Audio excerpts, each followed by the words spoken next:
बाजार में निचले स्तरों से हल्की रिकवरी, निफ्टी 100 पॉइंट्स फिसल के 25,950 के करीब। भारतीय, रिलायंस, आईसीआईसीआई बैंक और इंफोसिस ने बनाया प्रेशर। वहीं बैंक निफ्टी भी नीचे, मिड कैप और स्मॉल कैप आज भी नहीं दे रहे साथ। ट्रेड डील पर यूएस और चाइना आगे बढ़े। यूएस से सोयाबीन की खरीद तत्काल शुरू करेगी चीन, बदले में चीन पर घटेगा 10% का टैरिफ। ट्रंप बोले जल्द ट्रेड डील करेंगे साइन। रेयर अर्थ भी सभी मामले सेटल। रेयर अर्थ के भी सभी मामले सेटल। बिग स्टॉक स्पॉटलाइट और चार्ट जीपीटी शेयर पड़े सटीक। अनुमान मुताबिक नतीजों से लार्सन एंड ट्यूब्रो चला। शेयर करीब 2% चढ़ के निफ्टी के टॉप गेनर्स में शुमार। साथ ही दमदार Q2 से भेल में मजबूती। उधर कनाडा में नॉन कंप्लायंस नोटिस के बाद डॉक्टर रेड्डी करीब 5% टूटा और chart GPT, Shriram finance, Patanjali foods और डिवीज में खरीदारी। फार्मा शेयर्स में आज सबसे ज्यादा कमजोरी, 1% फिसला Nifty pharma index. Metal, FMCG और आईटी में भी कमजोरी। वहीं कैपिटल मार्केट में चुनिंदा शेयर्स में खरीदारी का मूड। Q2 में अच्छे नतीजों से पीबी फिनटेक का शेयर भागा। शेयर करीबन 4% चढ़ के वायदा के टॉप गेनर्स में शुमार। उधर रिजल्ट के बाद एलआईसी हाउसिंग फाइनेंस 3% गिर के वायदा के टॉप लूजर्स में शामिल। वहीं Q2 के बाद यूबीएल और सेल में कमजोरी।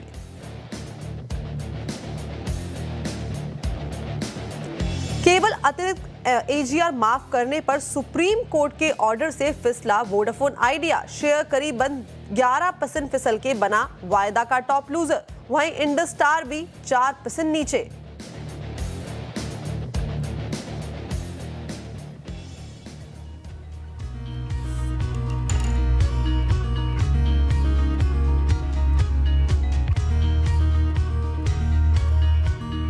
नमस्कार, सीएनबीसी आवाज मोतीलाल ओसवाल स्टूडियोज में आप सभी का स्वागत है। मैं हूं आपके साथ कंचन नौटियाल और मेरे साथ है आज के मार्केट एक्सपर्ट राजेश सातपुते जी। हफ्ते का चौथा कारोबारी दिन। मार्केट के अगर मूड माहौल की बात करी जाए तो डेफिनेटली आज थोड़ा सा जो प्रेशर है वो हमें बाउंड अप होता हुआ दिखाई दे रहा था, लेकिन यूएस और साथ में जो चाइना की ट्रेड डील की जो बातें हैं सामने निकल के आ रही है, जो टैरिफ 57% से घटा के 47% कर दिया गया है, ये अभी साइन होना बाकी है। उसके बाद बाजार में एक रिकवरी का जो मूड है वो बनता हुआ दिखाई दे रहा है।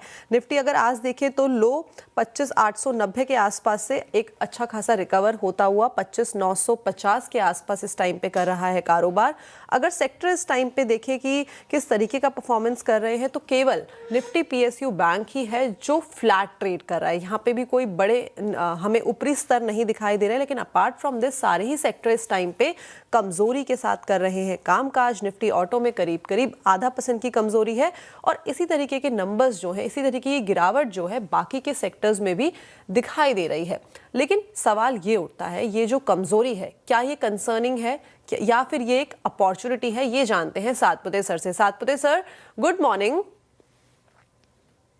गुड मॉर्निंग जी, क्या करना चाहिए सर? बाजार में अच्छा खासा मोमेंटम हमें रिसेंटली देखने को मिला है, लेकिन आज एक हल्की सी हमें गिरावट देखने को मिली है। हालांकि वापस से एक रिकवरी जो है वो आती हुई दिखाई दे रही है। डरने वाली बात तो नहीं है? नहीं, कंचन, मुझे लगता है कि अगर निफ्टी की पर्टिकुलरली बात करें, क्योंकि आज एक्सपायरी है, मंथली एक्सपायरी, तो ऑब्वियसली तो ये प्रेशर तो थोड़ा रहेगा। जो आप कह सकते हैं कि आप अगर निफ्टी का रेंज देखना है तो मुझे लगता है 25,850 ये लोअर साइड का सपोर्ट रहेगा। मैं फ्यूचर की बात कर रहा हूँ फिलहाल। 25,850 से ऊपर 26,250, इसके बीच में 26,000, ये एक आप कह सकते हैं मीडियन है। मैं इसको क्यों कह रहा हूँ, क्योंकि आज ऑप्शन राइटर का दिन होता है, आज बायर का दिन नहीं है। आज ऑप्शन राइटिंग होगा और ऑप्शन राइटिंग के हिसाब से अगर आप देखें तो जो शुरू में जो डिप था 150 पॉइंट का, वो ऑप्शन राइटर के हिसाब से था। तो मेरा मेरा व्यू जो है कंचन, वो न्यूट्रल टू पॉजिटिव ही रहेगा। मुझे नहीं लगता कि बहुत ज्यादा इसमें कुछ ढूंढने की जगह है। आज एक्सपायरी है तो ये तो लाजमी था कि थोड़ी बहुत चॉपीनेस, थोड़ी बहुत वोलेटिलिटी हम देखेंगे। हमें जो काम करना है वो हमारे स्टॉक्स के ऊपर अगर हम फोकस रखें कि जहां पे ब्रेकआउट्स थे और ब्रेकआउट्स के बाद जहां पे कूल ऑफ था, वहां पे हमारी एंट्री होनी चाहिए। And this is the strategy हम लोग अडॉप्ट कर रहे हैं और हमारे क्लाइंट्स को भी हम सजेस्ट कर रहे हैं। क्योंकि अगर आप इंडेक्स को देखोगे तो आपकी जो रैली है स्टॉक्स की वो मिस हो जाएगी। ओके, तो ये थी राय निफ्टी बैंक निफ्टी में और ओवरऑल मार्केट में इस टाइम पे आपको किस तरीके से प्ले आउट करना है। चलिए आगे बढ़ते हैं और वो नंबर आपकी स्क्रीन के ऊपर लेके आते हैं जिसके थ्रू आप अब और हम हो सकते हैं कनेक्ट। व्हाट्सएप नंबर जल्द ही आपकी स्क्रीन पे आने वाला है और इनफैक्ट आ गया है। इस नंबर पे आप अपने पोर्टफोलियो रिलेटेड सवाल पूछ सकते हैं। अपार्ट फ्रॉम दिस हमारे सोशल मीडिया प्लेटफॉर्म पे भी आप CNBC आवाज को, कंचन नौटियाल को टैग करके अपनी क्वेरीज पूछ सकते हैं। चलिए सबसे पहले दर्शक के साथ जुड़ा जाए। जयेंद्र जी हमारे साथ जुड़े हैं। Janendra ji good morning. Good morning ma'am. जी क्या सवाल है? मेरा मैम सवाल है कि मेरे पास 100 शेयर IOCL कंपनी के हैं 141 रेट पे। ओके 141। मैं शॉर्ट टर्म तक और कितना होल्ड कर सकता हूँ? ओके IOCL आज अच्छा खासा एक इजाफा देखने को मिल रहा है। 141 पे बाइंग की गई है यानी कि 20 रुपए करीब करीब यहाँ पे पर शेयर हमें जो है इजाफा प्रॉफिट जो है वो होता हुआ दिखाई दे रहा है। पिछले एक साल में बात करी जाए तो डिसेंट रिटर्न इसने दिए हैं। ऑन एन एवरेज 10 से 15% के बीच के रिटर्न दिखाए हैं। सातपुते सर आगे की ट्रेजेक्ट्री किस तरीके की दिखाई दे रही है? स्लो मूव तो कर रहा है डेफिनेटली। देखिए कंचन, IOCL ये अगर आप ऑयल मार्केटिंग कंपनीज देखे एज ए ट्रेडर, हमेशा BPCL फर्स्ट आता है, HPCL सेकंड आता है, IOC लास्ट आता है। इस बार पहली बार ऐसा हुआ है कि IOC में मोमेंटम ज्यादा है। तो ये मोमेंटम कहाँ तक चलेगा? मुझे लगता है 180 185 ये इसका स्विंग का टारगेट है। और इसे बाय करना है 160 के ट्रेजेक्टरी में। और जैसे कि क्लाइंट के पास ऑलरेडी पोजीशन है तो 160 में बाय होगा तो ऑब्वियसली हमारा स्टॉप लॉस होगा 150 का। 150 के स्टॉप लॉस के साथ आप होल्ड रखें, 180 185 ये इसका टारगेट आएगा। ओके तो ये थी राय IOCL के ऊपर। चलिए आगे बढ़ा जाए और जो अगले दर्शक हैं अहमदाबाद से हमारे साथ प्रकाश जी जुड़े हैं। Prakash ji good morning. Good morning ji क्या सवाल है? मैंने सुजलोन 570 रुपये में लिए हैं। ओके ये तो क्या करना चाहिए अभी? ठीक है, लॉन्ग टर्म का पर्सपेक्टिव है आपका, शॉर्ट टर्म का? लॉन्ग टाइम के जैसे हो ही गया है, टाइम तो हो गया है ज्यादा। ओके ठीक है, 500 शेयर्स हैं प्रकाश के पोर्टफोलियो में और जो बाइंग प्राइस है वो है 70 रुपये। अभी कल अनाउंसमेंट आया था, अपने जो रिजल्ट की डेट है उसको अनाउंस किया गया है। अभी स्पेसिफाइड डेट तो नहीं बताई है लेकिन बोला है कि नवंबर के फर्स्ट वीक में हमें सुजलॉन के जो नंबर्स हैं वो देखने को मिल सकते हैं। लेकिन अगर हम इसका चार्ट देखें तो 28 तारीख से इसमें एक शार्प अपमूव देखने को मिला है। सातपुते सर क्या लगता है कि अगेन ये मल्टी बैगर की जो ट्रेजेक्ट्री है उस तरफ बढ़ रहा है? देखिए मुझे क्या लगता है कि सुजलॉन में फर्स्ट ऑफ ऑल सुजलॉन एक लगाड़ स्टॉक है। यहाँ पे ये जो बेट हो रहा है, जैसा आइडिया में लोग बेट कर रहे हैं वैसे सुजलॉन में भी बेटिंग हो रही है कि यहाँ से चलेगा। वैल्यूएशन कंफर्ट आता है कि सस्ता है। लेकिन इन पर्टिकुलर अगर आप इसका चार्ट देखें तो लगता है कि जब तक ये 60 का लेवल पार नहीं करेगा तब तक इसमें बड़ी रैली नहीं आएगी। हमने जो रैली देखी थी वो 52 का बॉटम और वहां से 60 तक की रैली देखी थी। आज ही इसका जो हाई था वो करीबन 59.33 का, मैं कैश की बात कर रहा हूँ। तो जब तक 60 का लेवल पार नहीं होगा तब तक इसमें बड़े टारगेट्स अनफोल्ड नहीं होंगे। हालांकि चांसेस है, प्रोबेबिलिटी बहुत हाई है कि एक बार के लिए 60 पार करके एक रिलीफ रैली दे कि जिसका टारगेट होगा करीबन 66 से लेकर 70। तो लुकिंग एट द चार्ट, जब तक 57 का यानी 58 से मैं 57 की बात कर रहा हूँ, अगर यहाँ से 57 भी आता है तो that will be treated as a short term buying opportunity. Stop loss जो होगा वो रहेगा 53 का। तो पोजीशन है तो 53 के स्टॉप लॉस के साथ होल्ड रखे, 60 के बाद स्टॉप लॉस को ट्रेल करे। नेक्स्ट टारगेट होगा 68 टू 70। इनका जो एंट्री पॉइंट है वो 75 के आसपास है। तो प्रोबेबली आप क्योंकि जो मार्केट के डायनामिक्स है अगर वो चेंज हो जाते हैं तो फिर से अपॉर्चुनिटी मिल सकती है। You can call us again.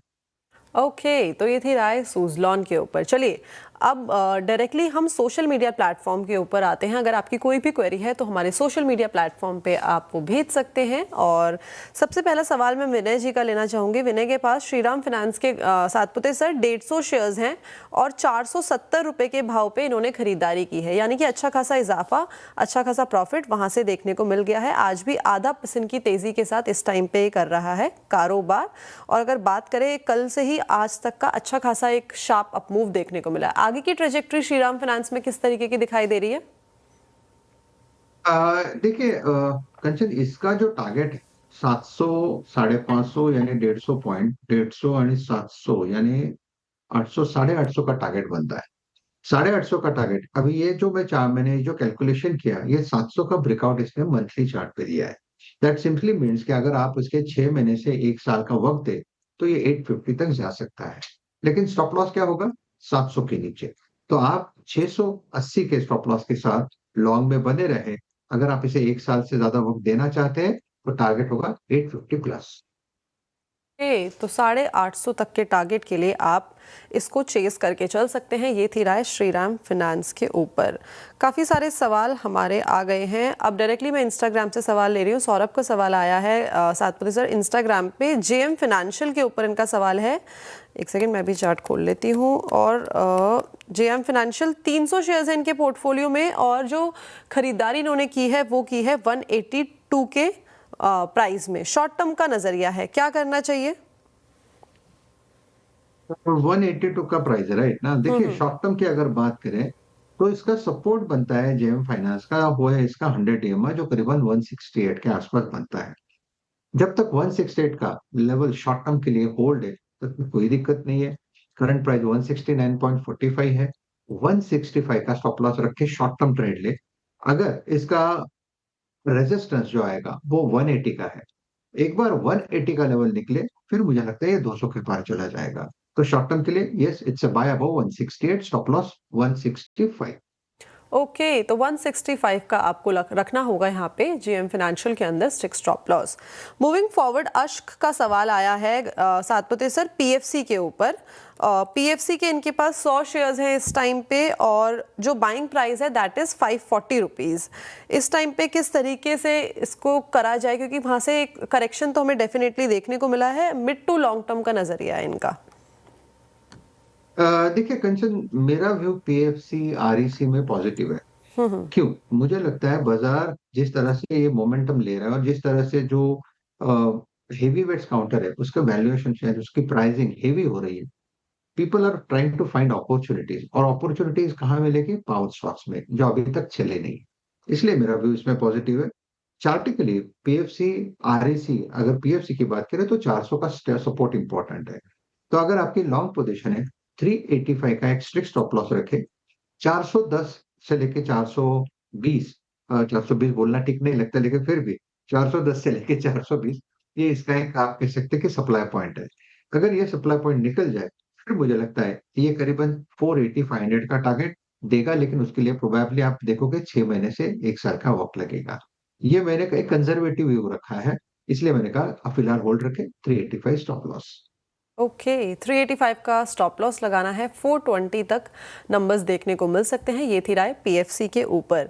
अगला सवाल सातपुते सर आदित्य का है। इनके पास टिमकिन के शेयर्स हैं 50 और 3000 के भाव पे इन्होंने खरीदारी की है। क्या करना चाहिए इस टाइम पे? होल्ड करके रखें या फिर अपनी पोजीशन से एग्जिट ले लें? बिकॉज पिछले 1 साल की इसकी ट्रेजेक्ट्री देखें तो 3500 के आसपास एक ही रेजिस्टेंस जो है वो बार बार फेस कर रहा है, और वहां से एक हमें डाउनसाइड देखने को मिल रहा है। क्या लगता है अगेन यही जो रेजिस्टेंस है हमें सामने देखने को मिलेगा? देखिए कंचन, जब तक 3050 से लेके 3100 का लेवल पार नहीं करेगा तब तक टिमकेन में मुझे नहीं लगता है बहुत कुछ अपसाइड देखने को मिलेगा। हालांकि चांसेस है, मैं वीकली चार्ट यहाँ पे देख रहा हूँ, चांसेस है कि ये अगर 2900 का लेवल, 2900 लोअर साइड पे, 3100 हायर साइड पे, ये इसकी रेंज है। चांसेस है कि 2900 का लेवल अगर टूटा तो फिर टिमकेन 2200 तक फिसल सकता है in next 6 month. So I am not that bullish on Timken. I think you should exit. तो यहाँ पे एग्जिट की सलाह सातपुते सर की तरफ से आती हुई। एक सवाल है पार्थ का, इनके पास जेनटेक है, जेंसार टेक्नोलॉजीज है, इनके पास 835 की खरीद है और 51 शेयर्स हैं पोर्टफोलियो में। क्या करना चाहिए? 801 पे कर रहा है कारोबार। देखिए, मेरा व्यू आईटी में थोड़ा कॉन्ट्रा है। मुझे लगता है कि आईटी में जितनी बीटिंग होनी थी वो हो चुकी है। प्रोबेबली इस सीरीज में थोड़ा सा दबा के रखा है, क्योंकि बेयर्स, आप कह सकते हैं कि बुल्स को निकालना है, फोर्स निकल रहा हो आप, वो एक प्रेशर होता है। वो प्रेशर मुझे लगता है इस सीरीज में यानी आज हो जाएगा। पॉसिबिलिटी है कि आईटी नेक्स्ट सीरीज में अच्छा चले। तो मेरा व्यू आप कह सकते हैं कि न्यूट्रल टू पॉजिटिव है, नेगेटिव साइड पे तो नहीं है। जेन टेक्नोलॉजी, जेंसार टेक्नोलॉजीज की अगर बात करें तो 780 से लेके 800 ये इसका एक सपोर्ट बेस है, जहां पे आप देखोगे 200 डीए में आएगा, 100 आएगा, 50 डी में आएगा। तो जब तक ये इस सपोर्ट के ऊपर सेंसर टेक्नोलॉजी है, तब तक कोई दिक्कत वाली बात नहीं है। इन द कॉन्ट्ररी, मुझे लगता है अगर इस लेवल से आईटी चलता है और सेंसर भी चलेगा, इसका पहला टारगेट आएगा, पहला रेजिस्टेंस फेस करेगा 860, और उसके बाद अगर 860 निकल रहा है तो फिर मुझे लगता है 900 plus. So looking at the chart, looking at the support, 780 इसका इंपॉर्टेंट सपोर्ट है। हमारा स्टॉप लॉस होगा 765। ओके, 765 का आपको जेंसार टेक के ऊपर लगाना होगा strict stop loss. Moving forward, Yash का मैसेज आया है बंधन बैंक के ऊपर। इनके पास 450 शेयर्स है सातपुते सर बंधन बैंक के, और 189 की खरीद है। ये बोल रहे हैं कि पिछले 2 साल से मैंने यहाँ पे अपनी जो होल्डिंग है उसको बनाया हुआ है, लेकिन कोई हमें रिटर्न्स देखने को नहीं मिले हैं। क्या करा जाए? और डेफिनेटली कंसोलिडेशन, साइडवेज मूवमेंट यहाँ पे हमें लगातार देखने को मिला है। आगे की ट्रेजेक्टरी किस तरीके से एक्सपेक्टेड है?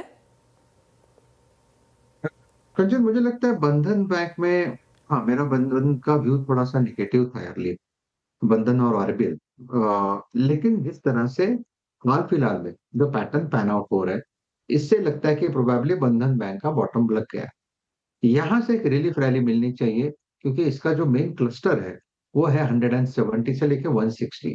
170 160 इस लेवल को जब तक होल्ड करेगा कोई दिक्कत नहीं है। 150 का स्टॉप लॉस होगा, मैं प्योरली 1 साल की व्यू से बात कर रहा हूँ। 150 का स्टॉप लॉस होगा, बाय करना है तो डिप का इस्तेमाल करें। इवेंचुअली मुझे लगता है ये 190 टू 200 तक जाएगा, जहां पे एक बार के लिए प्रॉफिट टेकिंग आएगी। अगर वहां से भी चला तो प्रोबेबली 240। मोटा मोटी लग रहा है कि this is not the level जहां पे आपको कोई लॉस बुक करने की जरूरत है। ओवरऑल बैंकिंग चल रहा है, आई थिंक बंधन विल पार्टिसिपेट, टाइम ले रहा है, बस इतना है। ओके, तो हो सकता है कि यहाँ पे भी हमें एक पार्टिसिपेशन, कैचअप रैली देखने को मिले। अगला सवाल मधुसूदन जी का आया है। इनके पास सातपुते सर एनबीसीसी के शेयर्स हैं 1400, और जो इनका बाइंग प्राइस है वो है 18 रुपए का। 19 रुपए का बाइंग प्राइस है। काफ़ी शानदार मुनाफा वहाँ से कमा लिया है। अब मेरे पास ये पूछ रहे हैं कि सेल कर दिया जाए या अभी भी कोई अच्छे नंबर्स की एक्सपेक्टेशन है, या प्रॉफिट बांध लिया जाए? देखिए, आपको मुनाफा बांधना है तो सबसे अच्छा लेवल कौन सा है? मुझे लगता है 125 से लेके 130 में आप डिस्ट्रीब्यूट कर दो। हमेशा आपको मुनाफा बांधना है तो अगर आपके पास 1000 शेयर है, नॉट नेसेसरी कि आप एक ही चंक में 1000 बेच दो। आपको डिस्ट्रीब्यूशन थ्योरी हम कहते हैं इसे, आपको डिस्ट्रीब्यूट करना है। 120 125 में पहला 1000 में से 200 250 शेयर बेचिए, और एक थोड़ा सा बढ़ जाता है 200 250, तो आपको डिस्ट्रीब्यूट करना है। कहाँ तक? 125 से लेके 130 में। 120 पे पहला आएगा, 125 और 130 पे आएगा, तो आपको डिस्ट्रीब्यूट करना है। फिलहाल अगर करंट लेवल से देखें, आपका स्टॉप लॉस आएगा 110 का। तो for me this is a good level जहां पे आपको डिस्ट्रीब्यूशन करना है, और आपका प्रॉफिट फिर से आपको कहीं ना कहीं बांधना है। फिर से ऐड करना है तो करेक्शन मिलता है, तब सोचेंगे। तो ये थी राय एनबीसीसी पे। सातपुते सर एक क्विक कमेंट चाहिए मुझे डॉक्टर रेड्डी के ऊपर। ऋषि जी का सवाल है, 864 की बाइंग प्राइस है और 112 क्वांटिटी है। जून 2023 से इन्होंने खरीद के रखा हुआ है। इस टाइम पे क्या करना चाहिए? आज भी गिरावट, एक जो नेगेटिव डेवलपमेंट हमें देखने को मिली है यूएसएफडी की तरफ से यहाँ पे। देखिए, यूएसएफडी की तरफ से जो नेगेटिव न्यूज है उसका इम्पैक्ट आप देख रहे हो, तो इम्पैक्ट के बाद आपको क्या मिलता है? आपको मिलता है, इंपॉर्टेंट होता है क्लोजिंग।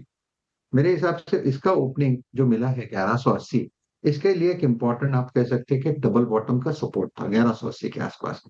जब तक ये 1180 का लेवल मेंटेन करेगा, तब तक मुझे लगता है ये जो न्यूज है डाइजेस्ट होगी 1180 के ऊपर।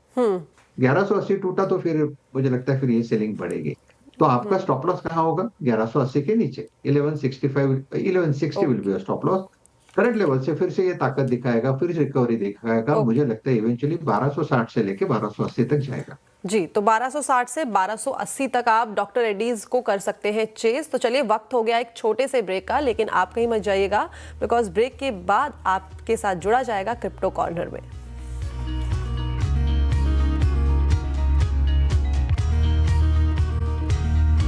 CNBC आवाज प्रस्तुत करता है crypto corner, powered by coin DCX। Crypto corner में हमारे साथ आज जुड़ रहे हैं JSA एडवोकेट्स एंड सॉलिसिटर्स के पार्टनर मनविंदर सिंह। मनविंदर जी, शुक्रिया हमारे साथ आज यहाँ पर जुड़ने के लिए। और सबसे पहले तो आपकी क्या सेंस है क्रिप्टोज को लेकर, उसी को जानना चाहेंगे, चाहे वो अवेयरनेस को लेकर है, टैक्सेस को, जो जिस तरह की अवेयरनेस मार्केट्स में है, क्योंकि वो सवाल अभी भी यहाँ पर लगातार आते रहते हैं। आई थिंक टैक्सेस तो थोड़ा बड़ा इशू है। आई मीन 30% टैक्स जो लगता है क्रिप्टो के ऊपर, और उस पर कोई डिडक्शन भी नहीं मिलती, कोई सेट ऑफ भी नहीं मिलता। I think that's quite a dampener from a investor perspective. They and plus 1% TDS as well over and above that. I think tax regime definitely is inequitable. We can say it's inequitable. When you compare it with other traditional forms of investment and returns thereon. So इसको थोड़ा sin tax की तरह अभी tax किया जा रहा है। अगर हम इसको, अभी एक मद्रास हाईकोर्ट का जजमेंट भी आया है जिसमें इसको प्रॉपर्टी की तरह माना गया है। So I think from that perspective, one were to really look at it as a regular form of investment and not just a speculative investment and tax it accordingly. I think that will actually go a long way. Maninder जी, वो मेरा अगला सवाल था actually आपसे, क्योंकि अभी तक जिस तरह से हम रेगुलेशन फ्रेमवर्क पढ़ते हैं उसमें क्रिप्टोज को डिजिटल एसेट के हिसाब से कहा गया है। अब मद्रास हाई कोर्ट ने इसे प्रॉपर्टी कहा है। आप कहेंगे कंफ्यूजन अभी भी बरकरार है? No, I think that's a good development actually. अभी property बोलो या virtual digital asset बोलो, I mean property can be in any form, right? I mean it can be virtual, it can be physical, it can be immovable, movable. So I think from that perspective, it's actually a good development. Even if we call it digital assets, virtual digital assets, etc., I think it's good. हमें थोड़ा I think इसको common parlance में assets तो बोलना शुरू कर दिया है। आई मीन इनकम टैक्स में ऑलरेडी वर्चुअल डिजिटल एसेट्स बोला हुआ था। इनफैक्ट ऑनलाइन गेमिंग में भी, by the way, although online gaming में सारे अगर आप रुपया डाल के या पैसा डाल के अगर आप ऑनलाइन गेमिंग करते हैं तो all of that is band. Even उसमें भी अदर स्टेक्स की डेफिनेशन में वर्चुअल डिजिटल एसेट्स को इंक्लूड कर लिया है। So which basically means कि इसको equitable किया जा रहा है with assets. So from that perspective, I believe that's actually a good development. All right. तो यानी कि कमोडिटीज या करेंसी नहीं है लेकिन प्रॉपर्टी है, तो वो VDA के अंदर इन दैट सेंस एक्सेप्टेबल है। मनिंदर, एक और चीज आपसे जानना चाहेंगे, जिस तरह से No, मैं ये कह रहा था कि करेंसी तो इनफैक्ट इवन क्रिप्टो करेंसी भी अपने आप को करेंसी जनरली नहीं बुलाना चाहते, बिकॉज करेंसी अगर ये बन जाता है तो बड़े सारे और प्रॉब्लमेटिक है। तो इसलिए करेंसी नाम तो है crypto currency, but I think VDA या करेंसी ड्रॉप कर दिया, या VDA is a better way to call it. For the longest time हमने बहुत सारे नए शेयर्स यहाँ पर आते हुए देखे हैं, लेकिन अगर हम 2025 देखें मिस्टर सिंह, तो यहाँ पर चाहे वो सिटी है, सोसाइटी जनरल है, JP मॉर्गन है, इन सभी ने किसी ना किसी क्रिप्टो फर्म के साथ पार्टनर किया है अपने क्लाइंट्स को यहाँ पर crypto trading, holding, mortgaging, collateral even यहाँ पर फैसिलिटेट कराने के लिए। जिस तरह के डेवलपमेंट्स हम most of the other parts of the world में देख रहे हैं, इंडिया आप कहेंगे बहुत पीछे है अभी? इंडिया अभी बहुत पीछे है। इनफैक्ट द ओनली रिकॉग्निशन जो अभी तक क्रिप्टो एसेट्स को मिली है, आई मीन अभी तक तो सिर्फ टैक्स के अलावा एक FIU फाइनेंशियल इंटेलिजेंस यूनिट ने अभी एक रजिस्ट्रेशन प्रोसेस शुरू किया हुआ है। अभी तो नहीं, आई मीन 2-3 साल से ऊपर हो गया। उसमें thankfully there is some recognition. All of these intermediaries and service providers are supposed to register themselves. उनको एक अपनी 2 ऑफिसर्स का नाम भी देना पड़ता है, एक डायरेक्टर का और एक प्रिंसिपल ऑफिसर का, जो ताकि अच्छे से कंप्लायंस हो पाए।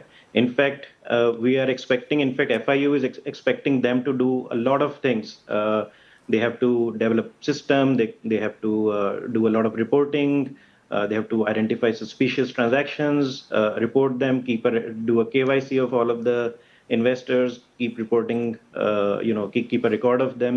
So I think उसमें there is definitely some development and there is some recognition. I think उसके परसों ही थोड़ा सा confidence building शुरू हुआ है. If you'll recall, at some point in time, even banking with all of these intermediaries and all of the service providers, even banking and payment systems were, virtually banned. So they were not even allowed to, route their funds, etc., through the regular banking system. Thankfully, वो सब I think those days are long back. अभी मेरे ख्याल में दोबारा we've definitely moved away from some of those obstacles. But अभी भी BDA को, अभी भी ये collateral और ये सब बात तो चल रहा है. बट PDAs को अगर आपने fiat में कन्वर्ट करना हो, अभी भी उतना आसान नहीं है. If it crosses a certain threshold, you can expect a lot of questionings and reportings, etc. So अभी उतना आसान नहीं है. Definitely, I mean, US में तो there is Coinbase is even listed, etc. So I think India is definitely far behind in that sense in terms of regulation. Maninder, मेरा एक final सवाल है यहाँ पर, 2 पार्ट है. एक तो ये कि जब हम रेगुलेटर्स की बात यहाँ पर करते हैं तो उनको लगता है कि the answer to crypto in India is perhaps CBDC. उसे आप कैसे देखते हैं? And the second point being कि अब टोकनाइजेशन की बात हम बहुत बड़े स्तर पर यहाँ पर कर रहे हैं. Just having it on blockchain would you say would make life easier?